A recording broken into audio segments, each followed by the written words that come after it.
and welcome to another episode of Absar Alam Live. Assalamu alaikum. वालेकुम अस्सलाम. Another day and another speech by Army Chief. इस बार की जो speech है वो ओवरसीज़ पाकिस्तानीज़ के साथ और ख़ास तौर पे जो उनके वर्ड्स हैं, पाकिस्तान के सिक्योरिटी इदारों में जो बगावत को हवा देता है वो पाकिस्तान का दुश्मन है. अब ओवरसीज़ वो लोग हैं जो कोई हम समझते हैं कि Pakistani diaspora in different areas और वो PTI टिल्टेड हैं, उनको इंगेज करने की कोशिश करी है स्टेट. उनके साथ खिताब में इस तरह की स्पीच होना, how do you see it? खिताब में इस तरह की स्पीच होना, इस तरह के वर्ड्स होना सही. आप घबराई हुई हैं इसका मतलब. खैर नहीं, देखें एक तो ये कि देखें हमारे यहाँ ना तासुर बन जाता है कि जिस तरफ ट्रेंड हो सब कुछ उधर ही चला जाता है.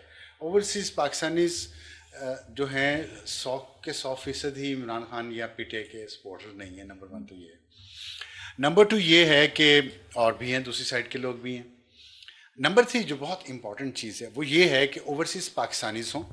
आपने जो जिस हवाला दिया ना सिक्योरिटी इदारों में जो बगावत को हवा देता है वो पाकिस्तान का दुश्मन है, ये बड़ी अहम स्टेटमेंट इस सेंस में है कि कोई तो ऐसी बात है ना करने की कोशिश कर रहे हैं ना लोग, और उसमें ओवरसीज़ पाकिस्तानीज़ भी हैं जो, और ज़्यादातर उनमें से वो हैं जो यहाँ से फ़रार होकर गए हैं वहाँ पे, और कुछ यहाँ पे भी हैं लोग जो ये कोशिश करते हैं, प्रोपेगेंडा करते हैं जो मौजूदा लीडरशिप है फ़ौज की उसके ख़िलाफ़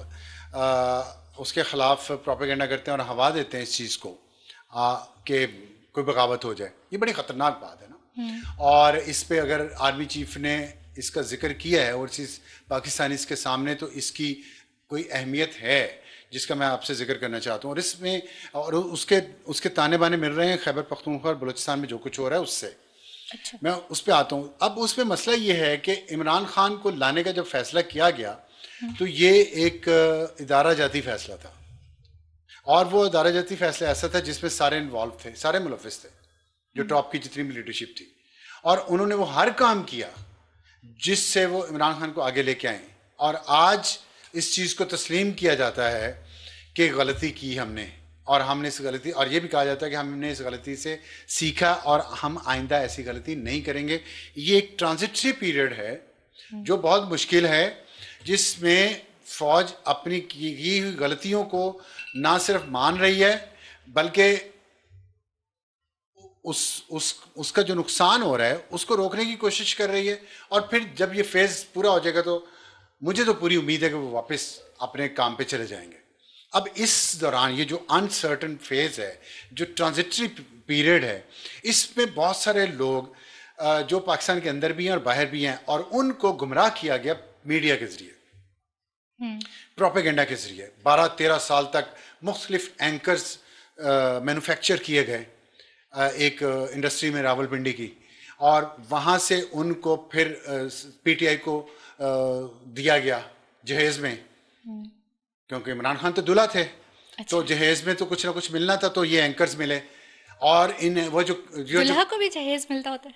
दुल्हा को जहेज़ में, हाँ, बीवी जहेज़ लेके आती है ना साथ. अच्छा. हुकूमत बीवी थी और साथ जहेज़ में ये आया सारा कुछ. okay. तो वो जो थे ना एंकर्स, और आपने सुना होगा इमरान रियाज खान टाइप लोग जो हैं ये कहते नहीं हमें फाइलें दिखाया करते थे, तो कौन दिखाता था फाइलें? वही दिखाते थे ना जो बना रहे थे सारी फिजा. उसमें इन्होंने इनको तैयार किया और PTI को दे दिया. अब वो दे दिया तो PTI ने उनको ले लिया. फिर वो एक पैसे का जो साइकिल चला है, विशेष साइकिल, क्या झूठ बोलो, नफरत फैलाओ और पैसा कमाओ, जिसको आपने बड़ा अच्छा नाम दिया हुआ है हेट इकोनॉमी का. तो वो इनकी ये नफरत पे पलने वाले सांप हैं जो यहाँ तैयार किए गए रावलपिंडी की फैक्ट्री में, और वो PTI को दिए गए. वो यहाँ नफरत जहर फैलाते रहे और फिर वो फरार हो गए इस मुल्क से. वो फरार कैसे हुए ये एक और बड़ा सवाल है, लेकिन वो फरार होकर बाहर बैठे यही काम कर रहे हैं. अब उन्होंने जो यहाँ पे जहर फैलाया ना, उसमें सिर्फ 2 TV चैनल से, मैं आपको एक पते की बात बता रहा हूँ. वो 2 TV चैनल जो थे ना पाकिस्तान की तमाम कैंटोनमेंट्स में और DHS में चलते थे. जितने फौजी मैसेज थे, जितने फौजी रिहाइशगाहें थी, उनमें सिर्फ उन 2 TV चैनल्स की इजाज़त थी. और वो 2 TV, हाँ, नाम दफ़ा करें, इस काबिल ही नहीं है कि नाम ले. इतने गलीज लोगों के वो गलीज चैनल हैं. और अल्लाह ताला में देखें, मुझे पता है इस मुल्क में उनको कुछ नहीं कहा जाएगा क्योंकि उनके मफादात आज भी जुड़े हुए हैं मफाद प्रस्त लोगों से. लेकिन अल्लाह ताला की लाठी, मेरा तो ज़ाहिर है मैं एक गुनाहगार मुसलमान तो हूँ ना, और मेरा आखिरत पे ईमान भी है। इंशाल्लाह उन्होंने इस मुल्क के साथ जो किया वो ज़रूर भुगतेंगे। उनको बनाने वाले भी, आज भी उनको जो प्रोटेक्ट करते हैं वो भी भुगतेंगे ज़रूर। उन्होंने इस मुल्क में जो नफरत फैलाई, वो 2 टीवी चैनल चलते थे और पैमरा को मारा जाता था कि इन टीवी चैनल्स के अलावा कोई नहीं चलेगा और दूसरों को बंद कर दो। तो वो 2 टीवी चैनल्स ने जो नफरत फैलाई फौज के अंदर, हाजिर सर्विस और रिटायर्ड में, वो नफरत अंदर बैठ गई है। अब इशू ये हुआ है कि जो हाजिर सर्विस में जो प्रोपेगेंडा था ना, वो तकरीबन वाइप आउट हो गया है, क्योंकि अब जितनी गालियां इन्होंने यंग ऑफिसर्स को शहीद होने पे, सोल्जर्स के शहीद होने पे निकाली हैं पीटीआई ने और उनके पालतू एंकर्स ने और मीडिया पर्सन्स ने, उससे जो हाजिर सर्विस फौजी है उनको एहसास हो गया कि ये हमने कितनी बड़ी गलती की है। लेकिन जो रिटायर्ड है ना, उनका दिमाग, एक वक्त आता है इंसान की एज में ना, दिमाग काम करना छोड़ देता है, लर्निंग खत्म हो जाती है आपकी, लर्निंग ठीक है, और लालच पेट का इतना बढ़ जाता है उस दौर में कि वो ही आपसे सब काम करवाता है। अब लेकिन गैरत भी शायद नीचे चली जाती है या होती नहीं है कि पेंशन भी पाते हैं, गोल्फ कोर्सेज पे जाके गोल्फ भी खेलते हैं, वहाँ की सस्ती चाय भी पीते हैं, वहाँ अपने फंक्शंस भी करवाते हैं अपने ग्रैंड चिल्ड्रन के, शादियों के, मंगनियों के और पता नहीं माइयों के, जिसके भी करवाने होते हैं रियायती निरखों पे, और घरों में भी वहाँ रहते हैं उनके दिए हुए घरों में फ़ौज के, और फ़ौज के ख़िलाफ़ गाली भी निकालने वालों का साथ देते हैं। ये एक बहुत बड़ी तादाद है उन रिटायर्ड की।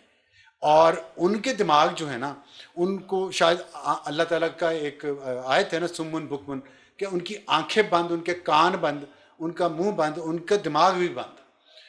वो जो एक तबका है ना, वो मुसलसल इस तरह की गंदी हरकतें करता है। ये जो फौज में सिक्योरिटी इदारों में बगावत को हवा देने की बात है ना, जो अब आप नेक्सस देखें, बाहर बैठे हुए भगौड़े जो नफरत की इकोनॉमी चलाते हैं, जिनको यहाँ बनाया गया और फरार करवाया गया, वो बाहर बैठे हैं। वो नफरत रोजाना इस टीवी चैनल और माइक के जरिए, इस कैमरे और माइक के जरिए बेचते हैं, और ये बुढ़े जो यहाँ सठिया गए हैं और पेंशन भी पा रहे हैं, फौज से फौज को गाली निकालते हैं उनके साथ मिलके, और इन्फ्लुएंस करने की कोशिश करते हैं उन लोगों को जो उनके जूनियर थे, जिनके साथ वो काम कर चुके हैं। अब आपको समझ आई ये नेक्सस क्या है? इस वजह से ये चैलेंजेस हैं, और उसमें जंग हो रही है खैबर पख्तूनख्वा में और बलूचिस्तान में। और हम इस पे बार बार जिक्र कर चुके हैं कि जो अमेरिका का इसमें रोल है, जो दाइश का इसमें रोल है, और जो तालिबान को जिस तरह अमेरिका पहले भी इमदाद देता रहा, वहाँ से मिडिल ईस्ट से भी लोग यहाँ पे आके इनको ज्वाइन कर चुके हैं, टीटीपी को, Islamic state of province, Islamic state of Khorasan province, IS की KP, वो जो है वो मिडिल ईस्टर्न उन जंगजुओं पे मुश्तमिल है। और ये पाकिस्तान के अमरीकी हथियार जो अमेरिका यहाँ पे छोड़ के गया था, उनके ज़रिए ये सब कुछ हो रहा है। फ़ौज पे हमले हो रहे हैं, लेकिन रिटायर्ड सठाए हुए को जो पेंशन मुंह खोल के हाथ फैला के पेंशन लेते हैं, मुंह खोल के जाके अभी भी कैंटोनमेंट के मैसेज में पार्टियाँ भी करते हैं, उनको नहीं शर्म आती। वो नहीं देख रहे कि बलूचिस्तान में BLA के दहशतगर्द फौजियों को मार रहे हैं, KP में TTP के दहशतगर्द फौजियों को मार रहे हैं, और वो उस पर सेलिब्रेट करते हैं। जो उसी PMA से वो भी पढ़ के आए हैं ना, जिससे आज के लोग पढ़ के आए हैं, ये बुढ़े से उठाए हुए भी वहीं से आए हैं।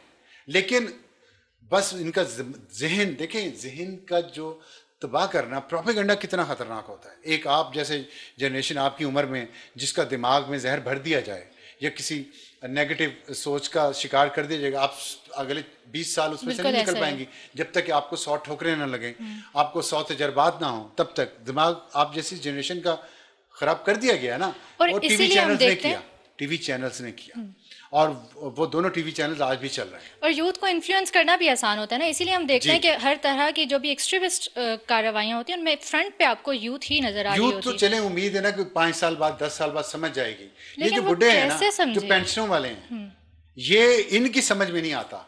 ये इनका जो है ना 80s का 90s का क्रश अभी तक वो खत्म नहीं हो पा रहा। अगर नैरेटिव बनाने वाले यही हैं तो फिर यूथ का नैरेटिव भी चेंज तो नहीं हो सकता ना। कौन नैरेटिव बनाने वाले? यही जो आप 80s और 90s वालों की बात नहीं, वो नैरेटिव बनाने वाले अब नहीं है, लेकिन देखिए उनका इन्फ्लुएंस तो है ना, उनके जूनियर्स तो हैं ना, उनके और रिश्तेदार तो हैं ना, जो अभी ये जो बगावत को हवा देने वाली बात है ना, आप इसको समझें कि वो पाकिस्तान का दुश्मन है।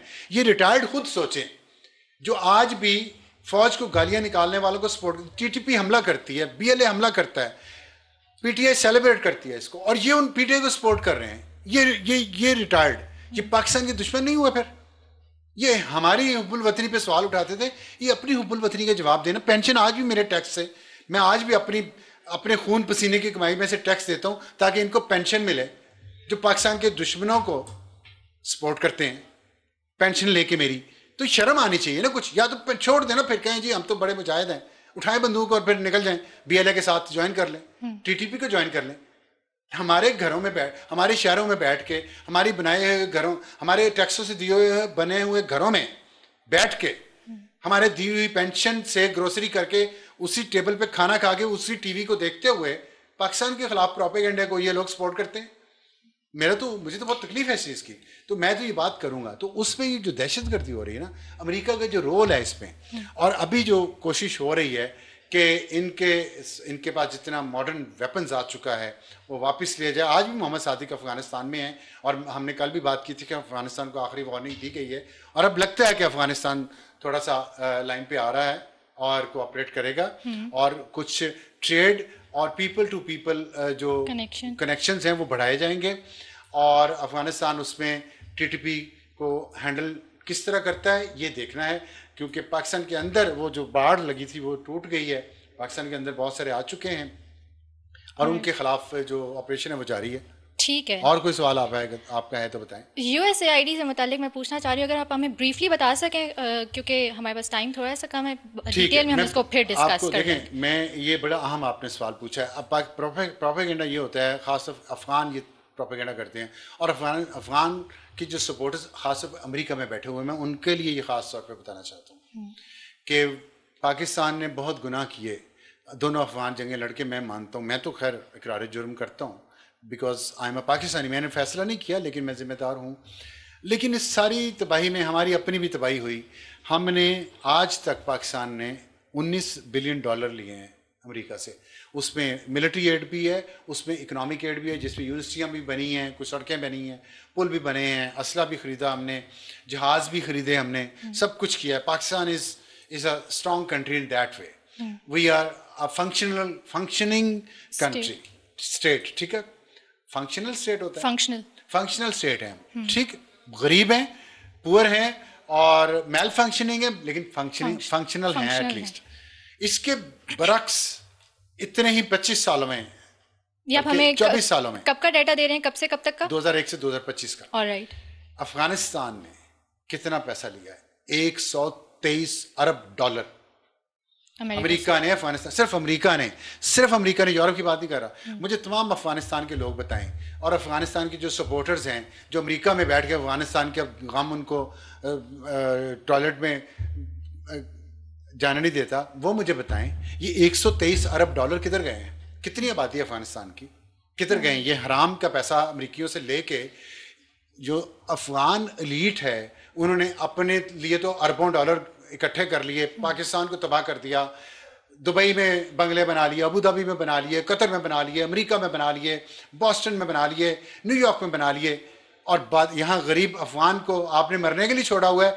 उनके ऊपर आप सियासत करते हैं, चाहे तालिबान की हुकूमत हो, चाहे मुजाहिदीन की हुकूमत हो, चाहे अशरफ गनी और उसकी वो जो उससे पहले था हामिद करजई की हुकूमत हो, चाहे उन सबके पालतू हों। हामिद करजई के पालतू भी हैं, अशरफ गनी के पालतू भी हैं, तालिबान के पालतू भी हैं, और मुजाहिदीन के पालतू भी हैं। गाली निकालते हैं पाकिस्तान को और पाकिस्तानियों को। ये हिसाब दें $123 अरब किधर गए? वो यही दहशतगर्दी और यही असलहा अब इस्तेमाल हो रहा है, यही पैसा इस्तेमाल हो रहा है पाकिस्तानियों के खिलाफ। ये पाकिस्तान में तो नहीं आया, हम तो वहीं के वहीं, खैर हमारे भी कसूर बहुत है। और आप एक और बात देखें, बड़े इस्लाम के नाम पे ये मस्जिदों में घुस के फटते हैं। इसराइल अमेरिका का सबसे बड़ा दोस्त और सबसे ज्यादा $70 अरब मिले सिर्फ इसराइल को 2001 से 2025 कम है, आधे हैं, बिल्कुल कम नहीं है, आधे हैं अफगानिस्तान से। अफगानिस्तान के मुजाहिदीन हो, अफगानिस्तान के सुर्खे हों, अफगानिस्तान के सब्जे हों, कुछ हो, पैसा बोलता है अफगानिस्तान के लिए। 125-23 अरब डॉलर सिर्फ अमेरिका से लेकर खा गए, यूरोप से अलग, ऑस्ट्रेलिया से अलग, जापान से अलग, बाकी मुल्कों से अलग, पाकिस्तान से अलग।